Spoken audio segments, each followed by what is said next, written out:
Jake Paul is an absolute amateur, no skills in boxing whatsoever, YouTuber guy. This whole Netflix pay-per-view card with Tank and Jake needs to be canceled. It's bad for boxing.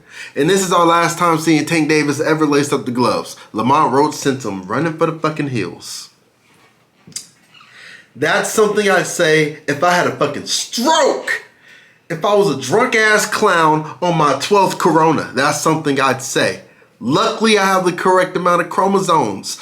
It's your boy, your favorite ex-girlfriend's favorite sports journalist.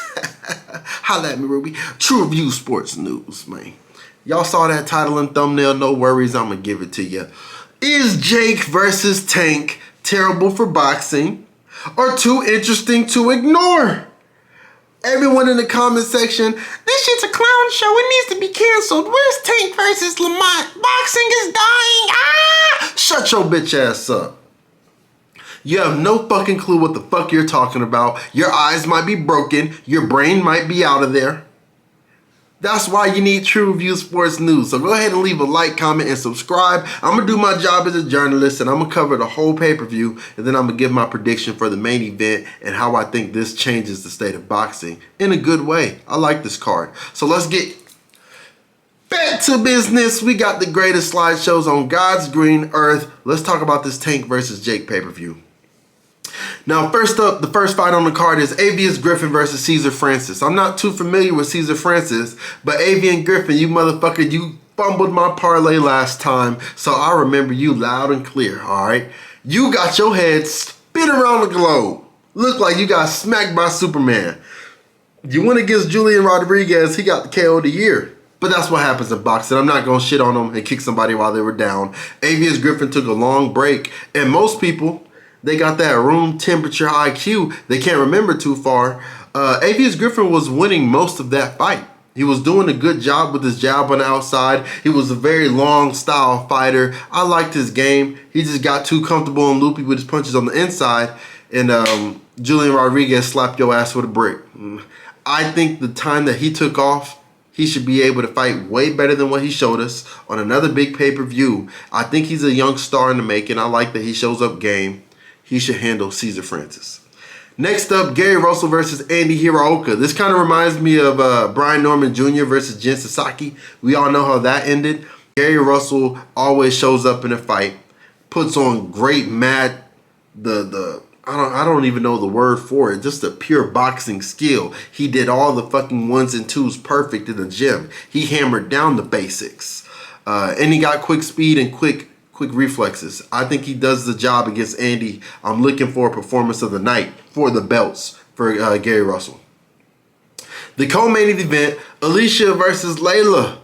Now, the young generation, they're going to call Alycia a baddie. All right, I think this baddie is going to be able to get a whole lot of motion on this pay-per-view at the co-main position. I don't want to spoil the point right now. It's on the next slide. But the role that she's in as a co-main fight, god damn it. In that position, we already know Amanda Serrano and Kaylee Taylor, they were in a similar situation and millions of eyes were on them. I had the old ladies at my job talking about, you saw them ladies on the Mike Tyson card fight, Coach Cooper? You know, I was like, damn, you know what I'm saying? Why is everyone talking about boxing right now? Y'all need to subscribe. Nonetheless, let me digress. Alycia versus Leila is game. They both signed that contract 12 3-minute rounds. That's not normal for women's boxing, first of its kind in our modern era. So, shout out to them. Both of them is going to look to finish the other one with more time to work in the ring. You can only get tired, more tired than the regular setting. I got Alycia getting it done. Leila looks like she's game. I'm not going to sit here and bullshit you. I left out the other woman's fight because I had no clue about either of those fighters. But I've seen some highlights of Leila. She shows game. And Alycia, we know who she is. I think she could be a global sensation amongst women and young girls that look up to women boxers. This is the type of fight you want to put there. Put a baddie on the main scene. People going to run to Instagram following her. Easy. This girl looking good. Let me chill out, though.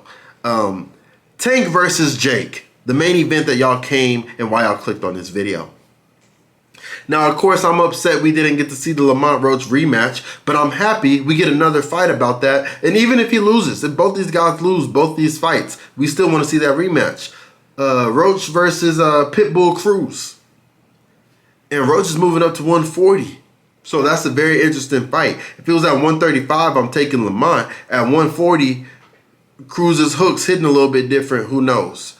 Because Cruz arguably beat Tank.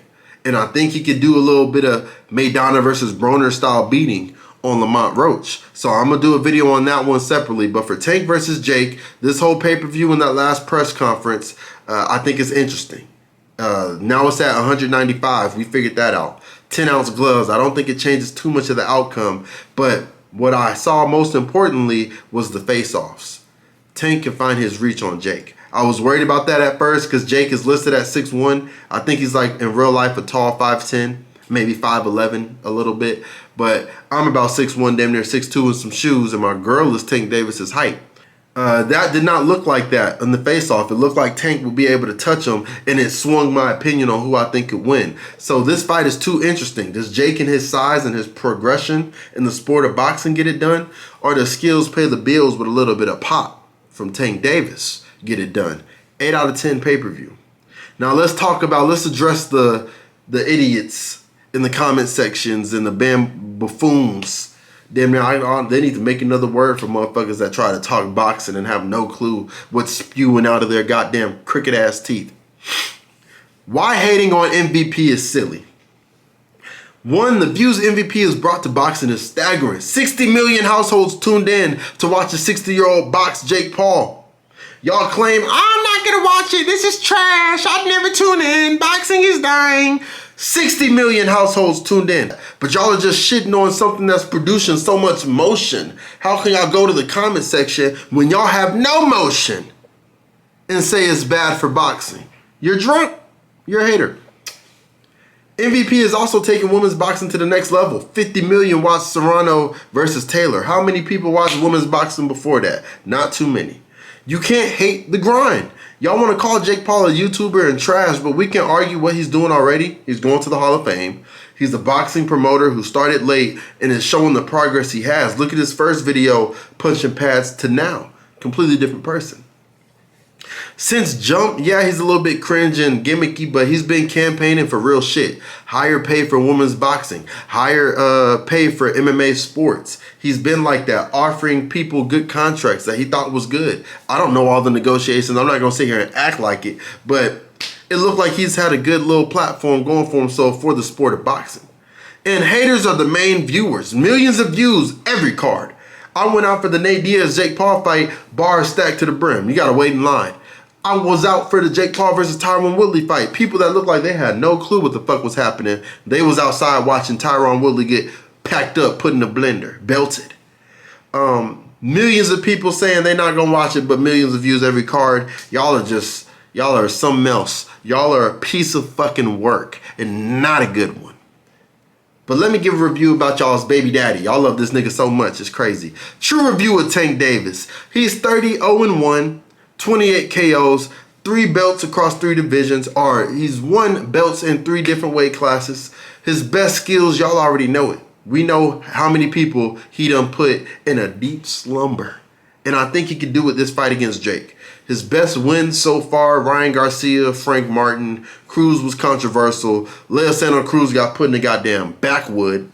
Hector Garcia, he punched him blind, turned him to Ray Charles. Mario Barrios, his face got restructured. Rolly Romero, he's twerking in the ropes.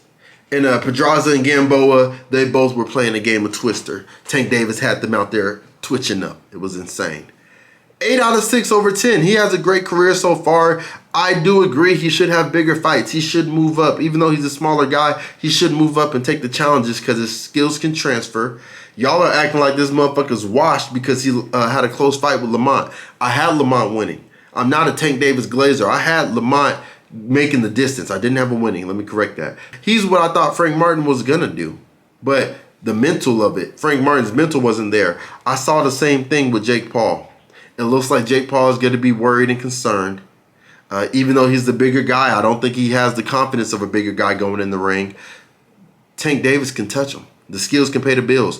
I felt like I was falling for the Canelo's too big with Bud Crawford. The size didn't mean too much. Crawford was in there applying the belt. I think Tank can do the same thing. Jake Paul can get tired in the later rounds. Maybe Tank cooks his ass, filet mignon his ass. That's what I'm expecting to happen. What people don't realize is Tank could become a global star, have one of his biggest paydays, and then everyone's tuning into his next fight. I don't know why y'all think he will retire right after that. If Tank Davis sleeps Jake Paul, y'all will not be able to get that off y'all's For You page for a couple of days. And you know how quick social media recycles shit. But Tank Davis wobbling Jake Paul, putting Jake Paul in a blender, sending Jake Paul over yonder. If he puts him in the dirt, Tank Davis is going to be the face of boxing. Easy. Even after Bud Crawford. Bud Crawford did something more astronomical. But an event like this on Netflix, all the houses tuning in. If Tank Davis pulls it out, he calls out Lamont Roach. Even if he loses, he calls him out. Or if he says Shakur, because Shakur isn't going to be ready till January. If he doesn't call out like that after applying belt to Jake Paul, nigga, he'd be a hero. He'd be goddamn Superman, a Kryptonian in the boxing community. So I'm looking forward to this pay-per-view. I will tune into it, and I appreciate y'all tuning into this video. I'm sorry it got a little bit longer. I'm trying to do shorter videos. Y'all let me know how y'all feel about it, and leave a comment. Let me know who y'all think is gonna win, Tank Davis with the skills or Jake Paul with this imaginary power. I can't physically see him sleeping Tank, even with the size difference. I just don't. So y'all let me know how y'all feel. Stay true, and most importantly, get some money.